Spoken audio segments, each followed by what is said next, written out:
So, if I may, let's start this off a little bit differently than usual. I am beyond blessed. I can't begin to describe to each and every one of you that's here with me in person and the people who take the time to listen in just how blessed I am.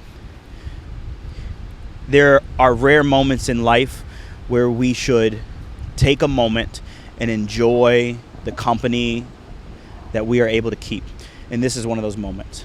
So before we go any further, let me just first start by saying thank you and tell you how grateful I am to have each and every one of you here, have each and every one of you a part of my family, have the ladies who are behind the camera, have Mac and Jen and Chris G and Mom and everyone, Denise, everyone at home who's holding it down. This journey should not be done alone, and for even if it's only for a moment, and I hope it's for an eternity, but even if it's only for a moment, this feels right. So with that being said, I have Big Mike on my left. I have Cristobal on my far right. We all know my brother Andrew and myself, Reginald Thompson. One of the most beautiful aspects of this particular group, this particular brotherhood, is that you all allow me to not only bring to fruition, but to fully encompass and discuss my vision.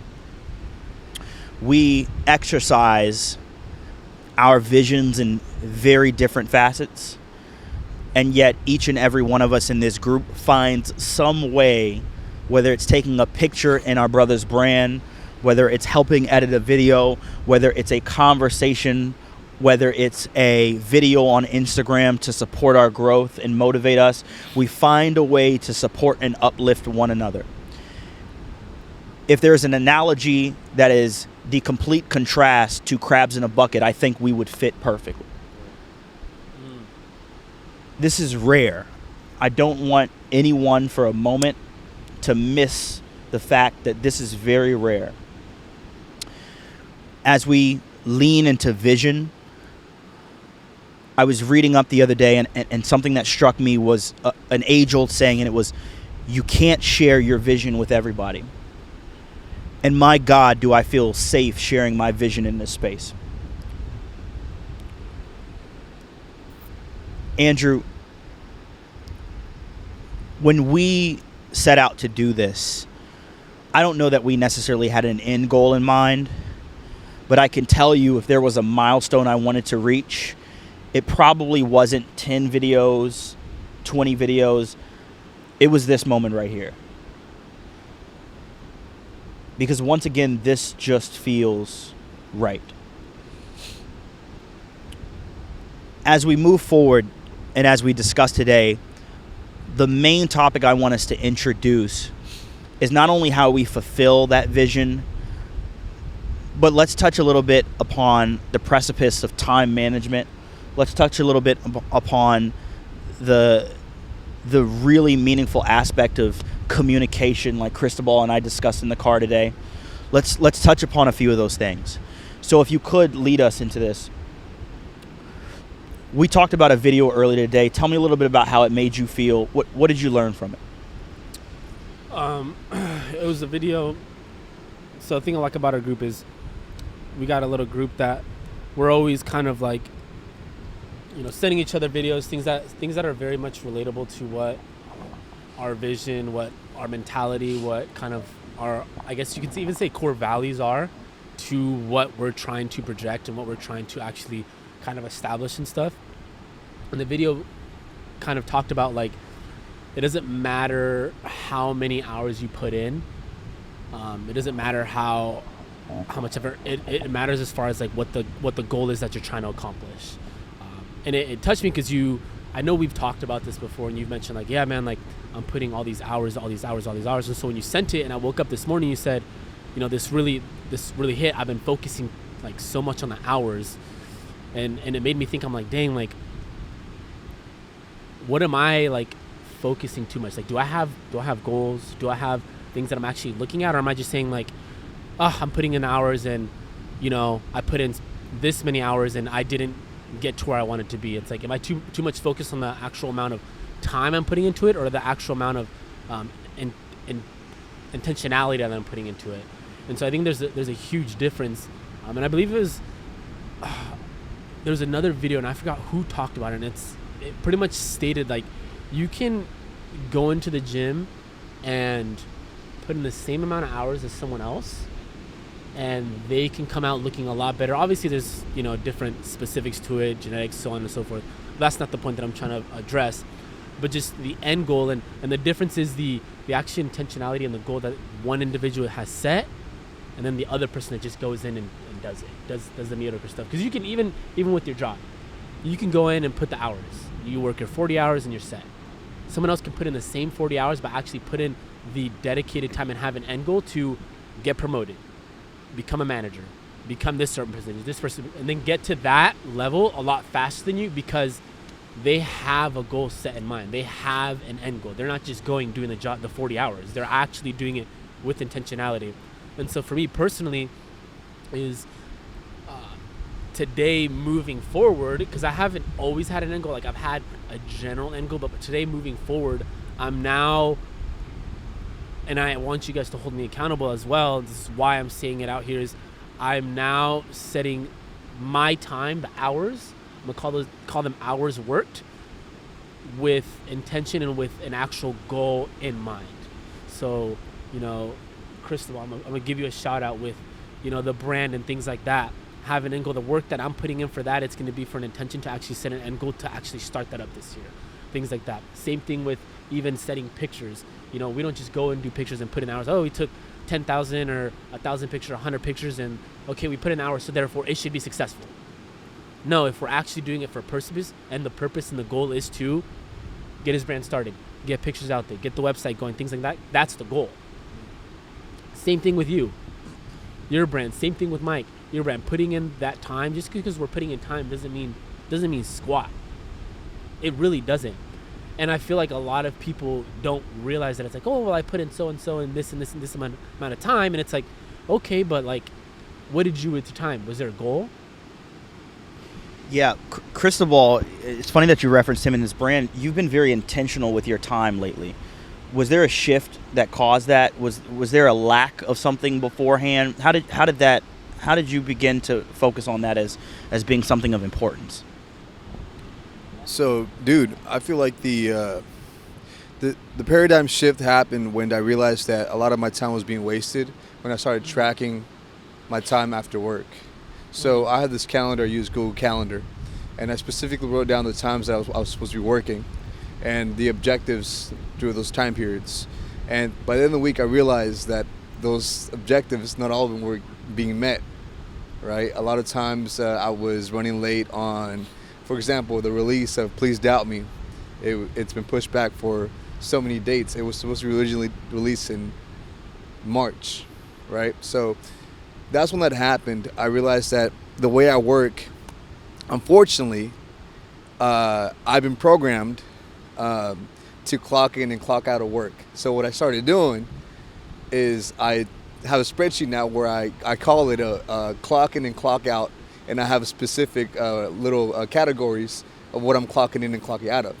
So now, because I input that information, I somehow have this thing that shifts in my mind, where now I'm like, okay, I'm all work, no distractions. I have this thing where I'm not diagnosed clinically, but self-diagnosed.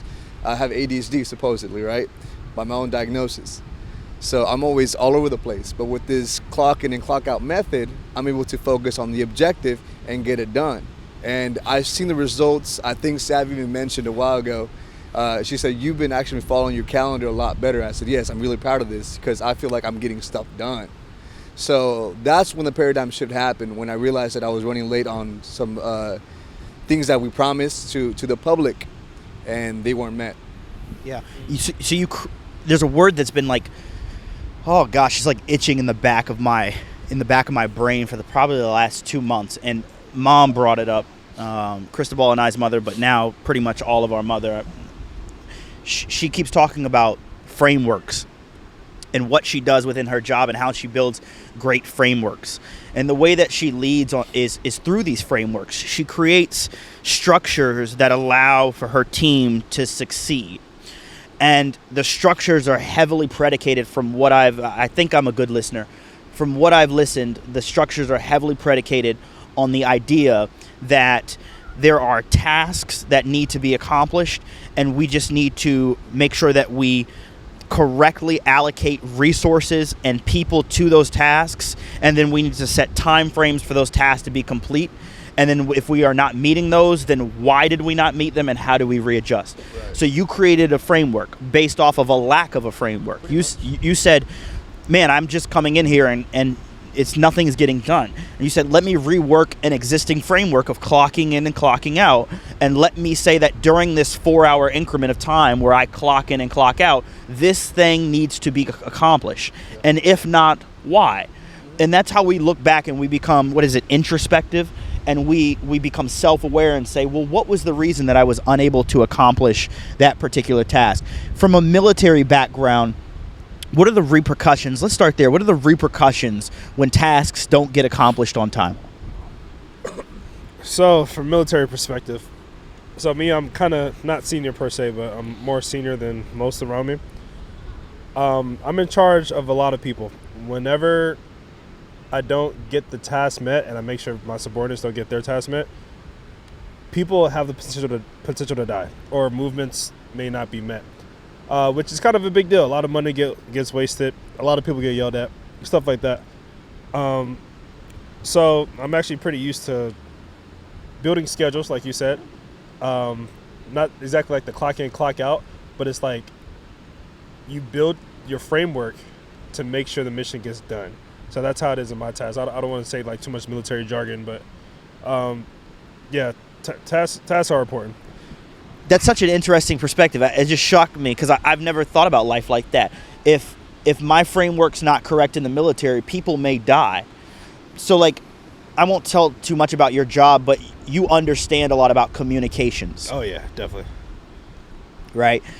If those communications fail, we have a problem. Yeah. So, some of what you said earlier about how, like, you make a schedule. The only difference in my world is we have to pre-plan all those schedules and all those communication tactics like we talked about before. So yeah, you pre-plan a pre-plan, basically? Oh, yeah, everything is pre-planned, and you have backup to backup to backup. And, like, that's how we always train. So we pretty much train how we fight. In the Marine Corps, we train like we're at war, like, every day for no reason, but whatever. So we're always pre-planning to pre-plan to pre-plan, and always have fail-safes. So we keep our schedule, like, super hard. Yeah. Yeah, because there's no, like, real, I'll get it tomorrow, I'll get it done tomorrow, whatever. Can't have that. Once we have a mission task, we pre-plan to pre-plan to pre-plan to make sure it gets done. Yeah.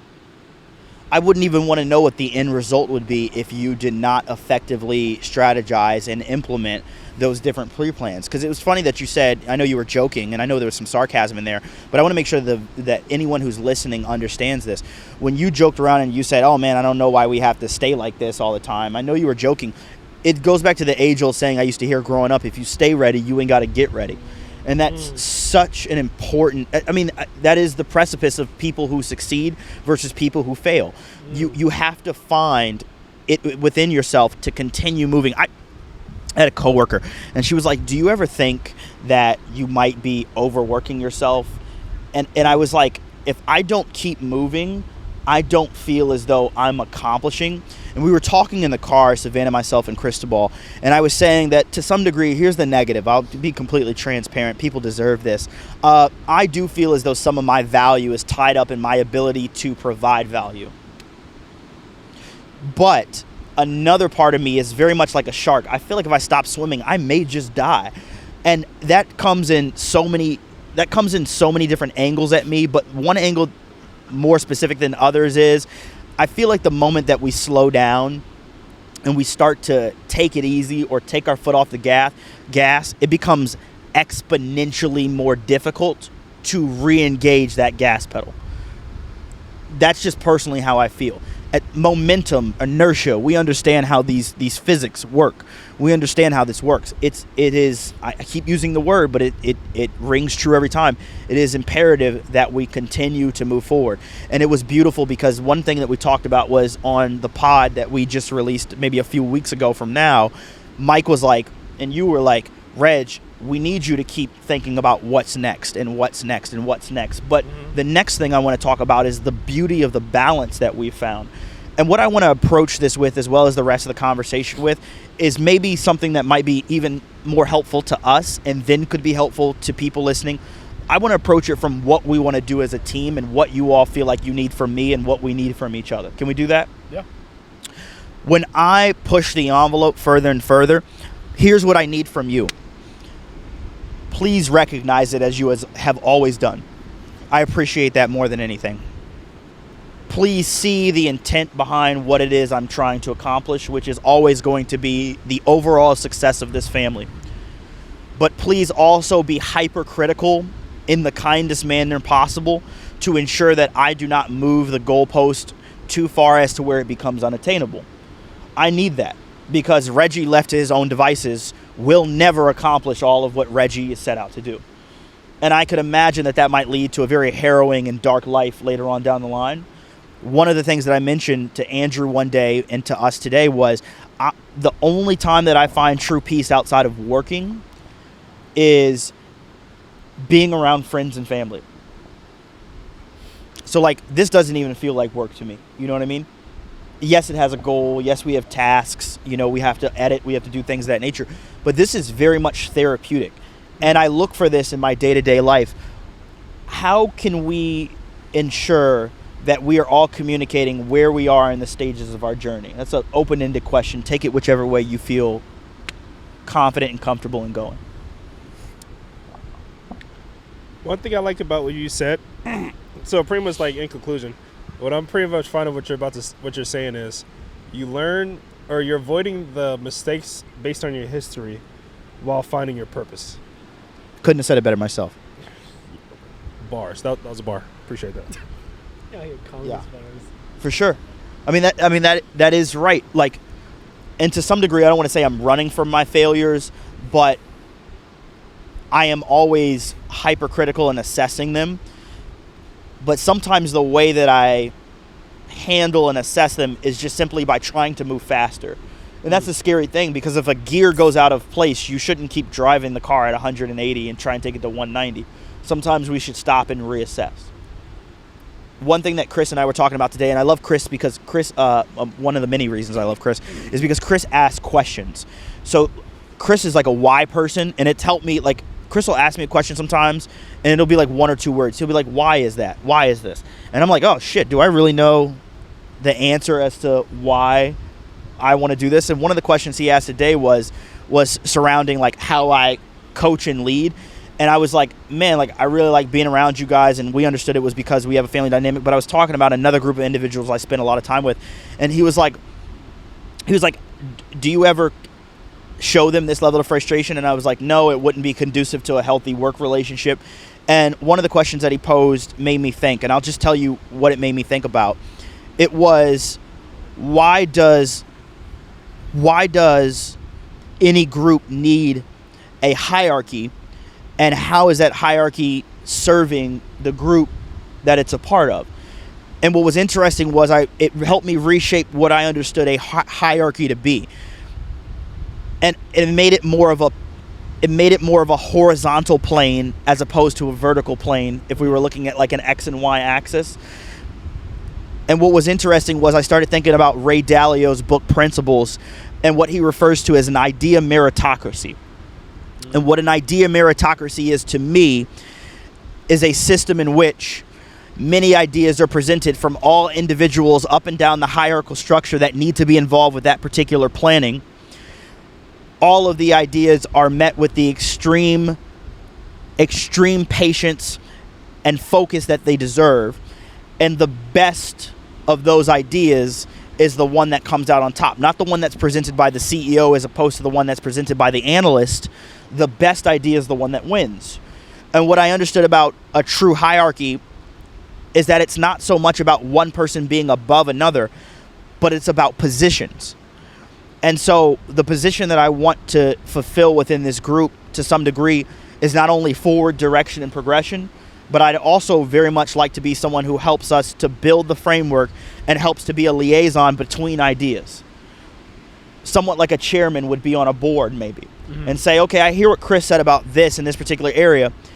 And what was interesting was when I started to think about a hierarchy in that way, I started to realize each of us have individual strengths where we will change the hierarchical structure throughout the growth. And then Chris hit me with this thing. He said, it needs to be devoid of ego. And I was like, wow, that's the key. The key to this to work for all of us, because we are all innately leaders within our own right. He leads a team, I lead a team, he leads a team. We all lead teams. In order for this to all work, we have to approach with as little ego as possible. And what was more interesting is it made me think about what you said the other day, which was we're much less likely to be worried about trust and thus ego because we know what the intent is of each member of the group. And that's for the other person to succeed.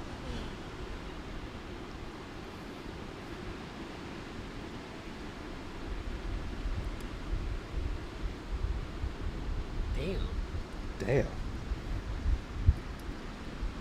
And we can let that breathe. We can let it breathe. We can let it breathe for a minute. I want to think about that, because how do we... I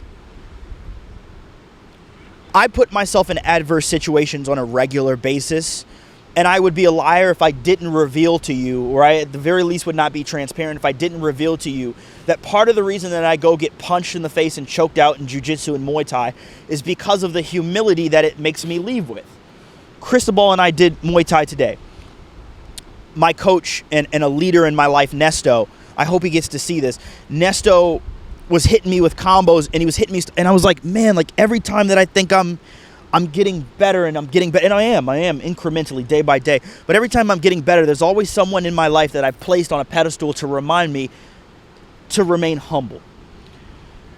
You all do the same for me, because I believe so much in your capability that when I'm in these groups with you, I'm reminded constantly by your questions and more specifically by your actions to remain humble and remain grounded.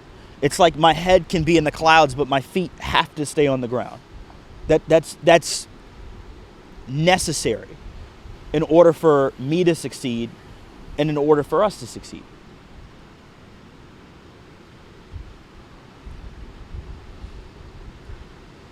This man's just spitting. I think that goes equal to, and yes, I agree with everything you're saying. That goes equal to everybody here, right?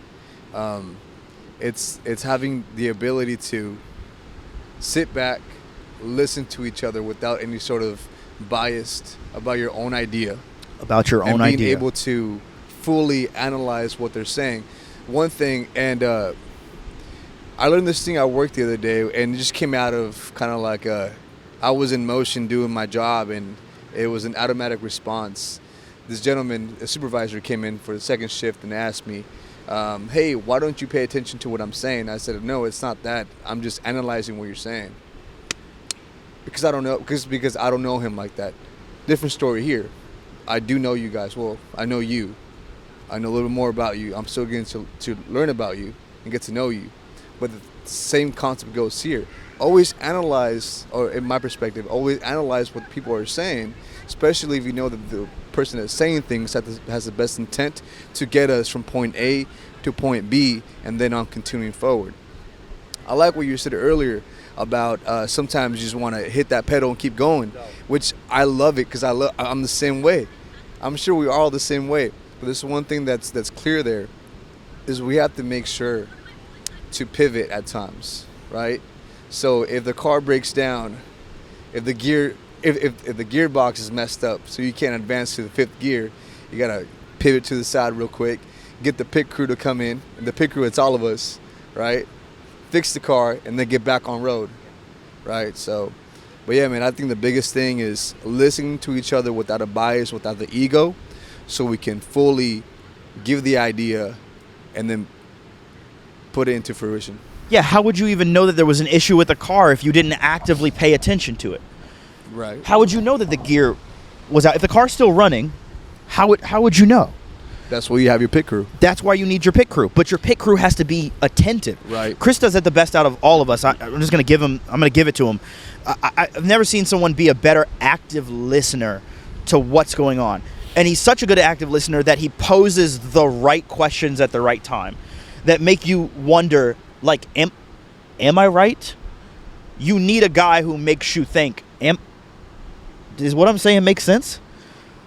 Because I love y'all, but y'all hype me up.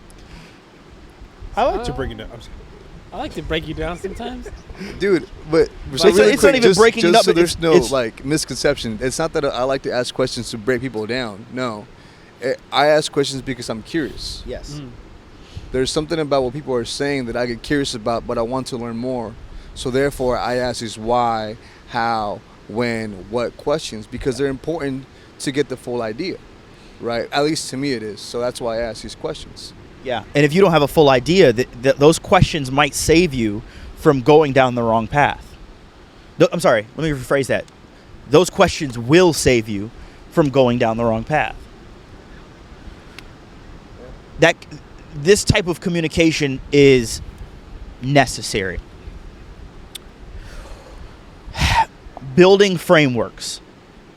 We've understood and diagnosed how good communication can work at a very macro level. How should goal setting work? For goals, especially because the trajectory that our team is going, and it's not like we have, just one business that we're running with. We're a whole ass team. Mike's got his business, Cristobal got his, I got mine, you got your thing. And so collectively we all have, Chris G has his thing. Collectively we all have different businesses.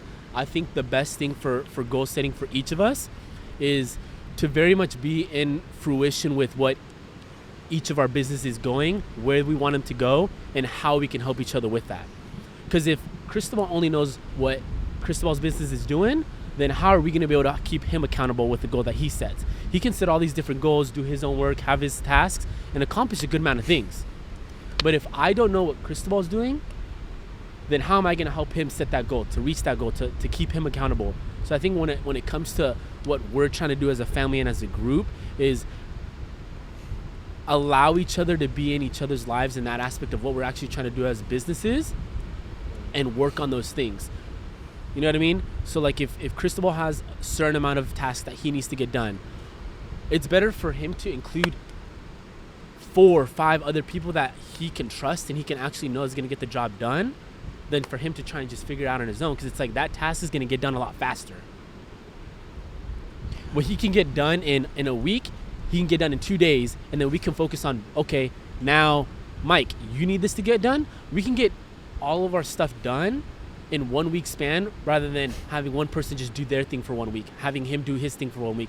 We're a lot greater, and you mentioned this, which is what I love, and I've stood by this metaphor, if you say, for pretty much since I was younger, since pretty much I became, when I became a Christian and things like that. I've stood by this metaphor so strongly, and I walked away from it, but now it definitely applies this, and you actually mentioned this, I think a week or two ago, is, we're a lot stronger as a group of people than we are individually. Yeah. I think, biblically speaking, if you grab a stick and you break it on its own, it's so much easier to be broken. But if you grab 2 sticks and you try and break them, it's a little difficult. If you grab 3 sticks and you try and break them, so it's more difficult. You grab 4, you grab 5. That's us. By myself, I know I can be defeated. I can put up a good fight. With Cristobal, with my brother Cristobal here, him and I, we can put up a fight. We can still be broken, but we can put up a fight. But it's a lot better than just me being myself. Now I got you.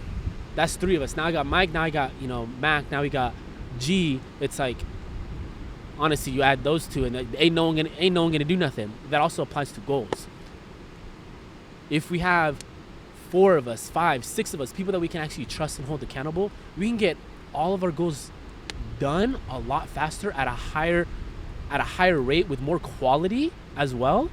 You can apply quality to that as well. And the longevity for that is going to be so much better, because then that's going to allow us to have more time to focus on other things that may need more time. Yeah.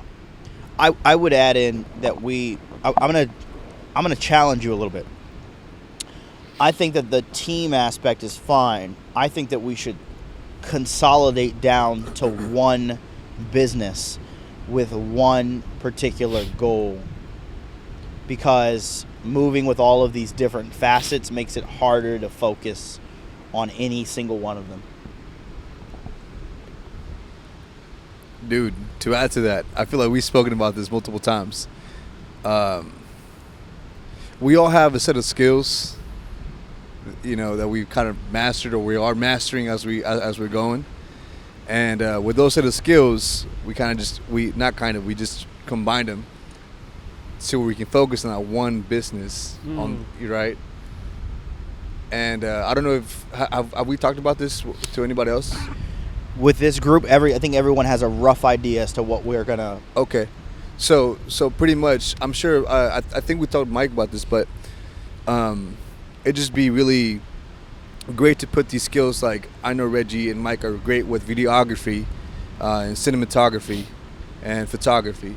I'm not too sure, to be 100% with you, what the skills are that you have, but Reggie's told me a lot about how you're able to adapt to a lot of things because you're willing to learn. One thing that he did tell me was that you're great at modeling. You're pretty much it came natural when you went to do some photos with Reggie, because you have a background in it, correct? So with myself, like, I started a job at a printing company because I wanted to learn how to print shirts. That was my main objective. So the whole gist of it is getting together as a collective, because what's something that we talked about this, that we want to do is make some money. Like, if we're being honest, make some money we can allocate to these other businesses freely without any sort of restrictions, because we don't have any money. Right? So so when you and I spoke about this, Reg, the other day, again, another paradigm shift, because I went back and I did some follow-up, some people that needed shirts done, and guess what I wasn't doing? I wasn't focusing on that. Right? So, but anyway, so back to the point is, I see what you're saying. I dig what you're saying, because that's something that we should focus on, if you guys are willing to, is putting all these skills together so we can essentially help, let's just say, person A fulfill their let's just say company A fulfill their brand identity all the way down to product procurement, and then pretty much have like a, I don't know, I guess, like a better term, a white glove service for their company, right? Point A to point Z, and that's how we generate money. Obviously, I'm not gonna say I know how to build a brand, because I'm still learning. But one thing I do know how to do is procure some shirts, procure some joggers, some shorts, things of that nature. You guys are great at, again, cinematography, videography. You guys have been mastering the craft, and I've seen the evolution of these videos over time. Again, I'm still learning about you, and I hope you learn about me, dude. But these are the things that, again, we put in as a collective, like you were saying, dude, and focus on one business, so that then we can allocate towards the other business that we have in mind. Most of these smaller businesses do not get the luxury of having 4 individuals who are highly invested into the success of that company, especially not businesses that are not on payroll. Individuals who are not on payroll. You know what I mean? Like, maybe you could hire some employees, but with what money? Like, we all, as we have an ownership stake in what we're building, also have a real, true sense of wanting to see it succeed. This talks about, like, what you talked about before, which is, if we're invested into it, why would we not do everything in our power to see it succeed? We don't want to see our time wasted. We don't want to see our energy wasted. We don't want to see our mentality that we put into this wasted. So we have to continue to work together. And I think that specifically working on one particular goal, where we say, this is what we do, and this is what we do collectively, and here's the position that each of us plays. And we can go into this at a later date, probably more in private, actually. But if we can all get together on a singular goal, I have a hard time believing that it won't be able to be achieved. That we will what? It won't be able to be achieved. Oh, 100%. I look at, and you and I talked about it. You look at all these other, like, brands, for instance. You look at, like we mentioned, Christian Guzman and things like that. You look at, he's one person. You know what I mean? Strong. He knows what he's doing. I'm not gonna knock him. He's got a great brand. He's built a huge brand for himself. But you look at, he's one person. Obviously, he has a great team, great, awesome team. You know, they've accomplished a lot of things. But he started as one person. We're starting as, I see 1, I see 2, I see 3, 4, and obviously, you know, our brother G and Mac. That's 6 people. Like Cristobal said, that's 6 strengths. 6 people all collectively coming for one idea or one task or one goal to accomplish one thing, A to Z. Like you said, there's not one single thing in my mind that can think it's not going to be accomplished. Yeah. The next part would need to be heavily predicated on understanding exactly what it is that we're trying to accomplish, because although we have a general direction of where we're going, I think we're lacking in clarity. And so what I've been working on is trying to build out through documentation, honestly Google Word and Excel only, like really understanding what it is that we're trying to do. And then the next point will be, what position specifically does each person play and how do they interact with one another? And then the next point will be setting a very achievable goal. Before we start to reach for larger goals, let's set one very achievable goal. Let's put a time frame behind it, and then let's achieve it and see what that looks like. And then what we can do is, once we have that under our belt, that's really just a beta stage to test out this framework that we would have built by that time. And I don't see this taking longer than 2 to 3 months to do those stages. And that's mainly just because Cristobal's still getting down to this area. Yeah. You know, we're figuring out the logistics of that. But I think that's the goal that we should really focus on. And I love, because I love the vernacular that's used. It's not just a goal, it's an achievable goal. Yes. And I think that's super important, you know, not to kind of go backwards on goal setting. I think the biggest thing too is setting those achievable goals. Because like you said, Reg, you know, you said keep you accountable in a sense of, when I'm moving the pedestal or the piece so far ahead that I'm almost like leaving the actual tools behind. I think it's super important in a sense of like, okay, let's set that achievable goal that we're able to accomplish collectively. Once we accomplish that, we're like, okay, now we know where we're going. Now we have some clarity. Now we know how to work. Now we know what to do. Boom. Let's set the next goal. Let's put it a little further. Okay, we did that. Boom. Awesome. Let's set the next one. Put it a little bit further, and then collectively move that way. Yeah, and then you just build off of the data. Yeah, 100%. And if that data doesn't work, if certain things don't work, that's okay. Because like we said, the car isn't going to always go straight. Sometimes we need to take a pit stop. Sometimes we need to pivot. Sometimes we need to move to the right, to the left. Sometimes we're going to need to, you know, stay stationary for a little bit to kind of work things out, work the kinks out, figure out the shift. And then, okay, boom, now we're set. Now we can smooth sail on to the next one, I agree, but I do have a question. Is the goal that we're talking about, is that something you want to talk in private or something you want to We can talk about it. We can talk about it in both. I think building the framework is what happens in private. The goal would be, at a macro perspective, it's brand development and product procurement.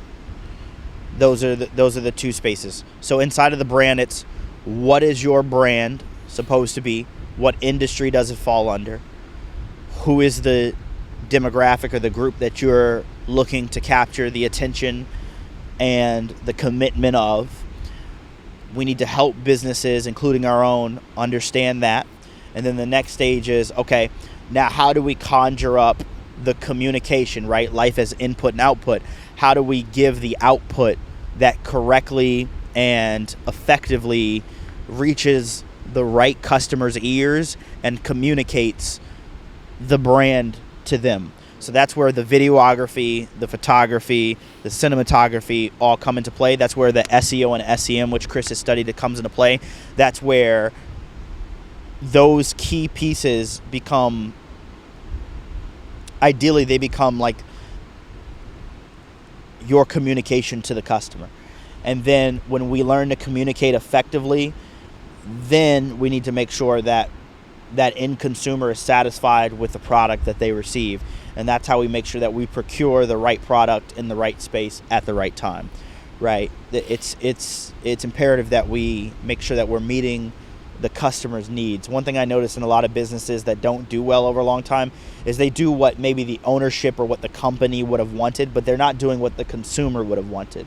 And that's it doesn't work. It doesn't work like that. You have to meet what the consumer wants at that time.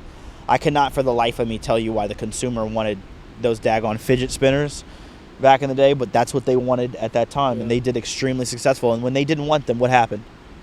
They were gone. Dude, they were on every 7-Eleven counter for like 2 years, and then all of a sudden they were gone. And you never saw them again. So how do we communicate effectively? And then the other thing is, I'd prefer for our brands that we foster to take an approach for longevity as opposed to an approach for short-term viral success. That's just me personally. I like it. That maybe that's selfish because that's coming from, I like retention, right? I like a consistent client base because we're gonna be quality, but also it's because I want to build things that last. Yeah, no, I agree. And to touch on that, for me, like the way why I said quality was just a thing that I've noticed a lot is there's a lack of quality when it comes to people's businesses with their intention on what they're trying to build. You know, you see a lot of these businesses that are they start their quality really well, you know, with providing what the consumer's needs are and meeting those. And once they do hit those viral, whatever you want to call it, and you know, get all these people, it's like that quality just starts to just die out.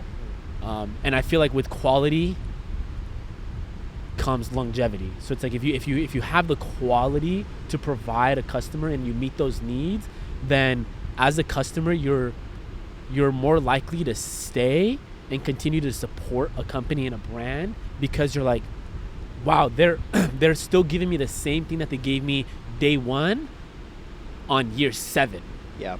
Even if it evolves, they evolve with you evolve with the customer. Christian Guzman is a great example, is because he was doing those big wolf, what is it, a wolf logo? He was doing those huge wolf logo shirts, and then a couple of years later, I think he realized, he was like, oh, people like oversized tees now, and so he switched to oversized tees. Okay, people like women specifically like these matching legging and top sets, so he started doing, like, he evolved with his consumer base, and he kept his ear to the market and understood what it was that they truly wanted, and he provided it. And I think that's why that his business is succeeding, you know, and he still was able to accomplish his dream. His dream was this massive compound for everyone to be able to come in, and we still need to visit as a team, but his dream was a massive compound, and it just so happened that aligned with what his clients wanted. But that also, another thing I'd like to do different in our business that I don't see businesses do is I want to take transparency to a whole new level.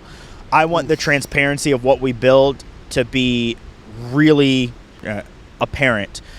I want people to watch us build it. That's something that Christian also did really well. I want people to see the behind the scenes of how we make videos. I wanted them to see the behind the scenes of the character of the individuals who are involved in this business, because I think that as bright of as ideas as we have, none of our ideas will be brighter than the team that we have in terms of our morals, in terms of our character, in terms of our intent. And I'm not saying that has to translate necessarily to dollars. Maybe it will. But what's more specific is I just want people to know what they're getting involved with and what we stand for. And I would be happy with every single one of our meetings, other than, I'm joking when I say intellectual property because we don't have any right now, but we have intellect. But other than the intellectual property that we may need to keep safe, I would be very happy with people seeing absolutely everything that we do and how we do it. And I think it would be a beautiful thing to document, because maybe that in turn will go and help somebody learn how to build a business. You know what I mean? Yeah. Like I was talking about building the cyclorama wall, right? The infinity wall. Yeah. And I was like, man, I could make a whole series off of us failing or succeeding in building that wall, and just making people understand that it's possible. Like, you don't need a whole studio that's 80 feet high ceilings to build this thing. You need a small space, imagination, and dedication. Yeah, and it's crazy that you say that, because I just started, kind of started a new job. I just finished training and kind of going to transition, and the word that they bring up a lot is transparency. They're very big on having transparency, and I'm a very transparent person. I like to be very transparent with, especially the people that I'm close with. Just I think it's important, because it kind of builds a level of trust when you're transparent with someone. It builds a level of trust both ways.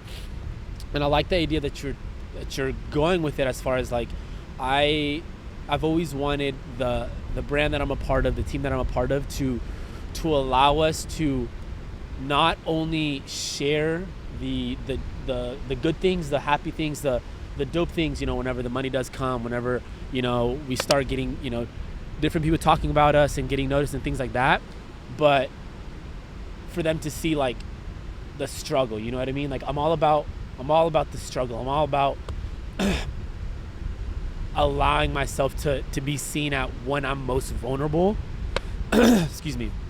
Because I feel like that builds, again, that quality of being like, dang, these people are working hard, and they're showing us the behind the scenes and showing us what it really takes. That it takes a team. It takes for me to, be kind of like, how do I put it into better terms, me like frustrated to make things work, you know what I mean? And to be able to communicate that to everyone else, and how that integrates with how a team's going to be able to move forward, because I'm not going to always be happy with what, he's got to say, or I'm not always going to be happy with what Chris got to say, but, we're adults, and us communicating that, and then people seeing like, dang, like this team's, they didn't just all come at it, and they weren't all successful and just started and, came together. We all started, I don't want to say at the bottom as in like a bad team, but, we're starting at the bottom to building this foundation, building, the foundation of our home, this team. And I want everybody, and I mean everybody, and their mothers and their sisters and their brothers, to see us now at this aspect, not just when we're at the top. Yeah. There's a gap. There's a massive gap when you look at Instagram, when you look at TikTok, when you look at Facebook, when you look at social media pertaining to entrepreneurs. The gap is, I'm struggling and I'm at the bottom. We see that. I'm starting my new business. Will you come help me? We see that.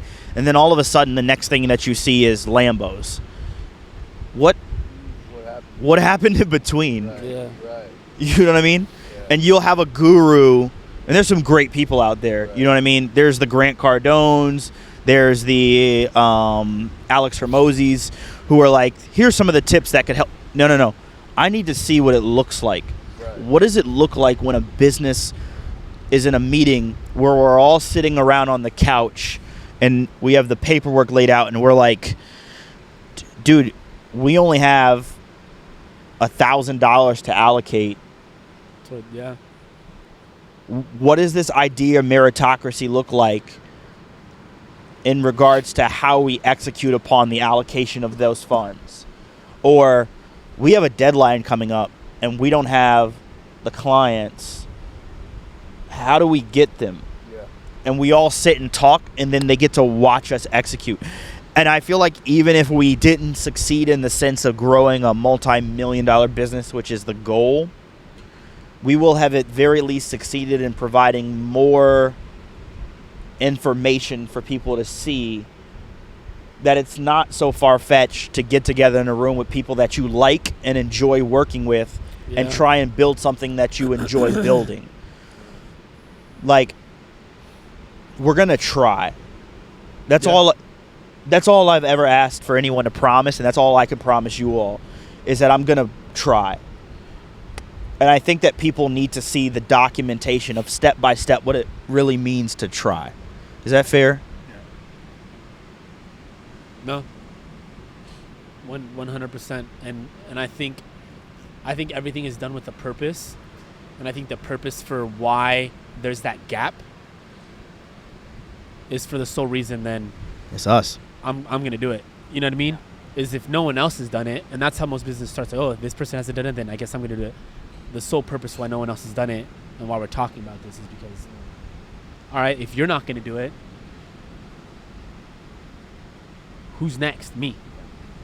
We going to do it. Some people have scratched the surface. They've tried, but I think we'll do it in a different way. Oh yeah. And as long as we leave a little bit more than what we took, I'm cool with that. Going back to what you said earlier, man, I think it's important that we do give that value out, and that's something that drives me as well, is giving value more than what I take. I feel like that's a big key, and that's how I want to say I started moving that way not too long ago. I'm not saying that I was always taking stuff away, but I was more conscious of the information that came out of my mouth. Yeah, but that's key though. I've grown on that too. I'm like, is what I'm about to say of value, or am I about to waste somebody's time? I like that. I've always moved with